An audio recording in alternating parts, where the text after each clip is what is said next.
Bonjour, alors aujourd'hui une preuve sans mots communiquée par Jérôme Germoni qui me dit que c'est relativement très connu parce que c'est extrait du livre de Nelson Proof Without Words et puis bon, du coup peut-être que vous la connaissez relativement beaucoup, on va voir. Il faut essayer de faire parler ces triangles-là.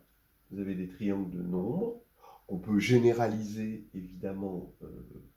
J'ai pris pour n égale 6, mais pour n quelconque. Donc ici, vous voyez que vous avez des nombres qui se répètent comme ceci. Après, vous avez les nombres qui se répètent, mais dans ce sens-là. Et après, vous avez les nombres qui se répètent dans ce sens-là. C'est-à-dire qu'on a trois triangles, donc trois façons de regarder des parallèles finalement à des arêtes dans ces triangles. Et la question, c'est qu'est-ce qu'on peut faire cracher, en quelque sorte, à cet agencement de nombres. Voilà, je vous mets une petite musique pendant que vous réfléchissez. Et vous amalgamez. Alors en fait, il s'agit de la formule de la somme des carrés. Voilà. Et pourquoi ces trois triangles nous disent finalement que cette formule est valide? Eh bien, c'est simple. Regardez, prenez cet emplacement. On va prendre cet emplacement et le même emplacement pour le triangle 2 et pour le triangle 3. Et on fait la somme. Là, il y aura 6, 1, 6. Voilà. Donc il y aura toujours un 1, il y aura toujours un n, si on doit généraliser, 6 n à la place de 6, et un deuxième n. Donc ça fait 2n plus 1. Mais quand on va sur la droite, ici, à chaque fois qu'on va sur la droite, sur ce triangle, on ajoute 1, sur ce triangle, on reste constant, et sur ce triangle, on enlève 1.